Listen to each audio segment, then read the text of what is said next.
Are you really sure that you want this certificate to be accepted? I asked the woman in front of me. She nodded happily with a charming smile. And rightfully so. What she had submitted was a birth certificate. She must have gone through a lot in giving birth, yet the young woman seemed to be savoring the joy of her growing family with a mother's determination. I received this birth certificate because I am a civil servant who works here. I checked the document carefully for any errors. I paid special attention to the part about the father, but she waited patiently without changing her expression as I proceeded with the paperwork. Occasionally, she would talk to the man standing next to her about thank you gifts and introducing the baby. As for the man she was talking to, he didn't even offer a proper response. No, maybe he couldn't. The man's face turned pale, he trembled, and he avoided my gaze, as if trying to escape. And rightly so, I thought once again. After all, this trembling and pitiful man is my husband. I am Aaliyah. I'm married and I've been working at the city hall for 10 years. We don't have any children, but my husband, who worked at a trading company, and I were content with a modest life, planning to continue living quietly as a couple. I thought so. I began to notice something strange about my husband, Grayson. I think it was after he passed the promotion exam. If he passes, he can achieve a significant promotion at a young age, so he was studying hard even at home, and I supported him wholeheartedly while managing my own job. Our efforts paid off, and when he achieved the results, I was genuinely thrilled. He became one of the top performers among his peers, with high expectations of a promising future from those around him. His boss even mentioned introducing him to business partners, and he started going to high-end clubs almost every week. For my husband, this was probably the time in his life when he received the most attention and praise. Perhaps this led to a misunderstanding. When he returned from these luxurious and glamorous outings, the meals I prepared seemed very simple and frugal to him, and he gradually began to make condescending remarks. Another cheap vegetable stir-fry? My salary has gone up. You can afford something more luxurious, you know. At first, he said things like that. But over time, his language became harsher, and he started directing it at me. Why don't you buy more expensive domestic beef? We had some good beef on the day of the celebration, didn't we? But I'm worried about buying expensive beef and then cooking it badly. You're not a bad cook, are you? It feels like you are saying indirectly, I don't make enough money. And I don't like that. Of course, I don't feel that way at all. Money goes into other areas besides food, and I thought that if our salary increased, it was important to tighten our belts and continue with our lifestyle. One day, he finally said, I can't talk to people about eating something like this, and he would no longer eat what I was cooking. My husband, who used to say things like, thanks to Aaliyah and I'm lucky to have a wonderful wife, when he got promoted, had changed so much. Aaliyah, aren't you motivated to do household chores? Ha! What do you mean by that? There's nothing like that. I'm just... You haven't watered the plants outside, have you? Weeds have started growing too. And I asked you to wash the car, didn't I? How long do you plan on not doing it? You've been saying you're busy lately, but is working at the city hall such a busy job that you can't do household chores? I made sure not to let dirty dishes or laundry pile up, but I didn't have time for the potted plants around the entrance. Weeding was also something I couldn't get to on weekdays, and washing the car took even more time. Besides, my husband was the one who drove the car, so it didn't make sense to leave it to me. His one-sided condescending remarks were increased and continued day by day, even if it didn't escalate into a fight. He began to link the state of our household chores with my job, even mocking the fact that I worked for the city hall. I remembered the days when I had desperately prepared for the civil service exam and somehow managed to calm my frustration. If you're busy, I'll eat out for a while, so you don't have to worry about household chores. Next week is our anniversary. Do you remember the restaurant you used to reserve for us every year? I had marked the date on the calendar. It was our go-to place for anniversaries, a popular and somewhat expensive restaurant that we had been using for special occasions even before we got married. He used to make reservations there 6 months in advance. Could that have changed too? When I asked hesitantly, he suddenly brightened his expression. However, his next words were so shocking that it felt like my heart was breaking. Oh, of course. I've already made a reservation there. It's just that I couldn't coordinate with my client that day.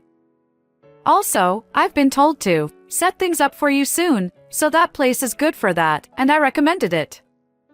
Huh? What do you mean by recommended? Well, the reservation for our anniversary is for the business dinner. Don't you get it? There's no point in celebrating forcefully on the actual day, and since I made the reservation, it doesn't matter. He said this calmly. I felt my tears were coming, but I didn't want him to see me crying, so I managed to hold them back. That's not what I'm saying. I was taken aback by my husband's behavior. I didn't know what words to say, and got stuck. He looked at me like I was a nuisance. If you didn't have that job at the city hall, and took care of things at home, I'd work harder when I come back. But if you can't even handle the household chores, then what's the point of having a job? Why don't you just quit? It was true that I had been coming home late lately, as I had been called in to help in a different department. I thought he wanted me to quit my job, because I was not doing all chores properly, but it seemed like he was just taking it out on me. I know our income is steady, but I have people in the city I'm responsible for. I can't help but be busy. Besides, I take pride in my work. It's all important work. He said a lot of terrible things to me, but I had no intention of quitting. A few weeks later, I was working as usual, and the city hall service tended to be extremely crowded on long weekends and holidays. Even though it wasn't my department, I made an effort to help the citizens who came in to avoid any confusion, so I directed them to the appropriate personnel and help in any way I could. Just then, a couple approached, and the woman handed me a form with a friendly smile. We came to submit a birth certificate for our newborn. Since it is not what I usually handle, I couldn't accept it. I was about to tell her that I would check with the staff when I looked at the man beside her. And I was stunned beyond belief. Grayson. It was supposed to be my husband, Grayson, and our eyes met. After a mutual surprise, he awkwardly averted his gaze. Could you please make sure everything is correct? The woman, seemingly unaware of the situation, handed me the form and waited. Grayson's name was filled in the husband's section of the birth certificate. Congratulations. I will confirm with the staff, so please wait for a moment. I guided them calmly. I returned to the counter and checked with the appropriate staff, but they still seemed occupied, perhaps due to a heavy workload. I couldn't process the paperwork, but I was asked to verify if all the necessary information was correctly filled out. I desperately tried to organize my chaotic thoughts. Maybe I should have confronted Grayson about the earlier situation, but did the woman realize I was his wife when she approached me? I was only helping with guidance today, and perhaps the encounter with the two of them was purely coincidental. We're ready now. I'll check for any discrepancies. Yes, please. I composed myself and returned to them as just a personnel. After I showed them to their seats, I verified the contents of the notification they had submitted. Suddenly, I realized that the day their child was born was our wedding anniversary, and a sharp pain pierced my chest. I clenched my wrist under the counter to hold back my emotions. According to the forms, the woman's name is Lena. She's 24 years old, and there's quite an age gap between her and my husband. She gives off an aura of a calm young lady. She's wearing makeup neatly, and you wouldn't think she had just given birth. Moreover, she didn't look like the kind of person who would have an affair, let alone have a child with her manstress, and come straight to his wife. Her lack of reaction might be because she doesn't even know I exist. I apologize for the inconvenience. This may take some time. It's okay. My husband took a day off, and my parents are taking care of the baby in their car, she replied with a smile. She must find the baby incredibly adorable. She talks about how small and healthy the newborn is. He sitting beside her, of course, couldn't say anything, and had an awkward expression as he stared into space. My calm demeanor probably seemed perplexing to him. Grayson, who had forcibly found excuses and avoided coming back home. I had suspected that he might have an affair, but I never thought it would lead to having a child, so I took a deep breath to avoid being exposed. If it's all right with you, please call your parents as well. It will reassure the baby to have you nearby. Oh, thank you. I was worried too, so I'll do that. Upon my suggestion, she eagerly started dialing a phone number. My husband's face became visibly anxious. I pretended to check the details of the application and go back to the office behind. After preparing the necessary documents, I returned and handed them 2 sheets of paper. When they peered at the documents, their eyes widened, especially Lena, who appeared frozen with shock. The birth certificate currently lists your child as legitimate, but it should actually have the illegitimate box checked. Legitimate signifies a child born to a married couple, I said. She is staring at the form and trembling with a pale face. Alternatively, you can submit a marriage certificate first, becoming a married couple, and then mark it as legitimate child. But we already submitted a marriage certificate. We are married, she stammered. No, that's not the case, I replied. On top of the birth certificate that the two had submitted, I presented a blank marriage certificate and a divorce form. I pointed to the empty space on the divorce form, where my husband's name should be filled in. Could you please fill it out, Grayson? In order to establish a new marital relationship, you must first divorce me, right? By this point, they must have understood. Lena shot me a sharp glare, and immediately turned her intimidating gaze towards the man next to her. I also looked at Grayson, who had turned pale. What kind of nerve does it take to submit a birth certificate for the child you had with your affair partner, at the counter where your wife's there? I exclaimed forcefully, but there was no time for him to answer my questions. Lena stood up abruptly, and the loud noise of the chair overturning interrupted us. She grabbed Grayson, screaming at him. You lied, didn't you? You said you were single, right? You said we should get married because we have a baby. Grayson! Of course, Lena had no way of knowing that he was already married. However, she had quickly discerned Grayson's unfaithful nature and had apparently gotten pregnant to keep him from leaving her. She had no idea that he was already married. They had decided to get married after she became pregnant, but Grayson was newly promoted and very busy. Moreover, Grayson had told his colleagues and business associates that he and his wife were undergoing infertility treatments. He had no intention of divorcing, as it would ruin his story. So, he hadn't submitted the divorce papers, using various excuses like, "This weekend is inauspicious, according to a fortune teller. I have to work on the next day off," or "It's Lena's father's birthday next time, so let's prioritize the celebration." As he continued to dodge the issue, Lena's morning sickness worsened, leading to her hospitalization. She ended up in and out of the hospital. There's no time for her to think about the marriage certificate. Because of this, it seems that Lena had completely believed Grayson's words that he had already submitted the marriage certificate. If she had thought calmly, there were many things to do after getting married, such as changing the name on your driver's license and bank accounts. However, she was exhausted, from the repeated health issues and the first-time experience of childbirth, so she didn't think that far. Lena's face turned bright red, and she exploded in anger. Wait a minute. What about the money I deposited for the wedding funds? Did you use it with this person? What? Grayson, are you borrowing money too? I was surprised when Lena confronted him like that, and I also looked at Grayson in a hurry. Why aren't you saying anything? We have a child together. What's going on? You're always so chatty about things I don't want to hear. What's this about money? Are you borrowing from her? What are you using it for?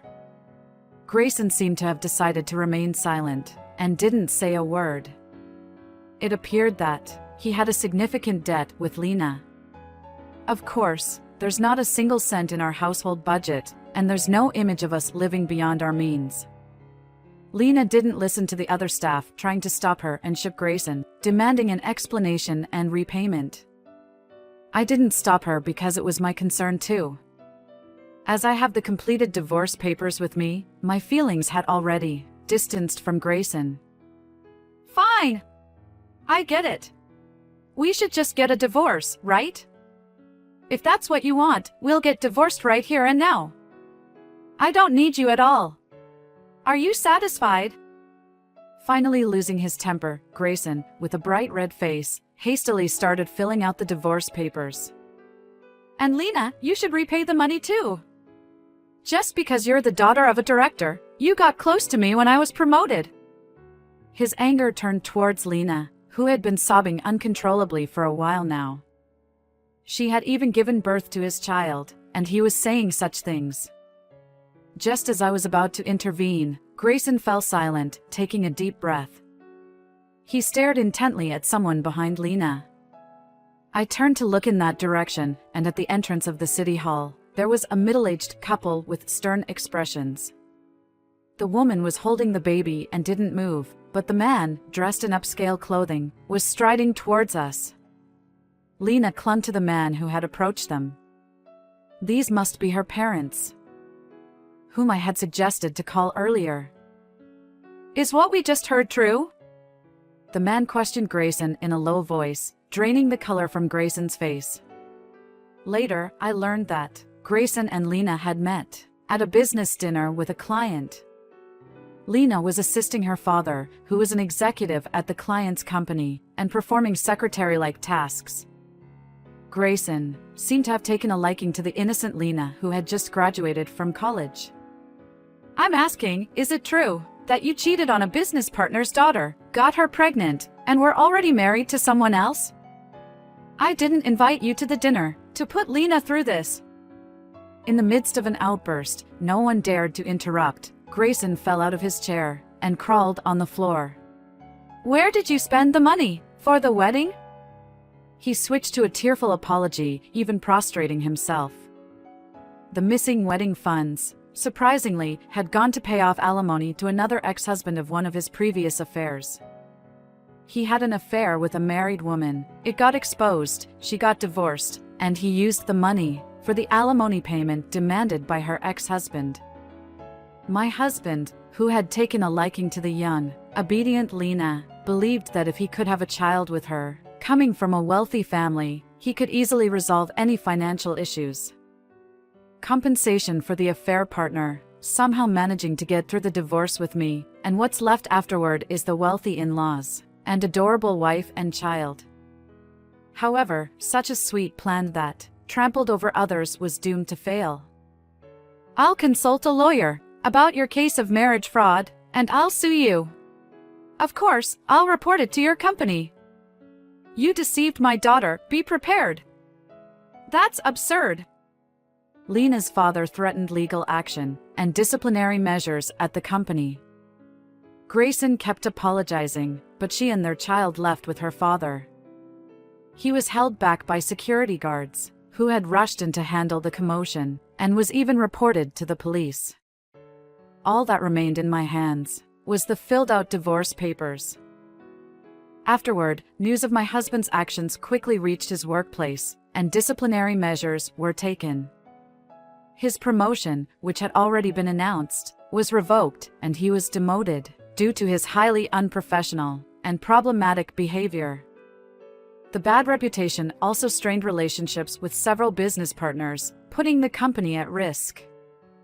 As a result, Grayson was promptly fired and left without income. Our divorce was successfully finalized, and I was finally free from Grayson. Since our home had been in his name, I moved to a distant apartment to ensure we didn't share the same living space. While my parents were worried about me, they sympathized with me once they learned about Grayson's cruelty and supported me wholeheartedly. Grayson, who faced multiple lawsuits, including alimony for his cheating partner Lena and child support for his baby, as well as damages sought by his former company, quickly found himself in dire financial straits. Despite the fact that it was his problem to deal with on his own, he audaciously attempted to reconcile with me and even showed up at the city hall.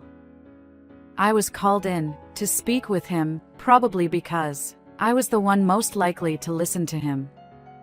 However, now that our divorce had been finalized, I had no reason to entertain his attempts. "We're complete strangers." Most of my colleagues were aware of the situation. While it was embarrassing, fortunately, once I declared this, I was no longer summoned to deal with him.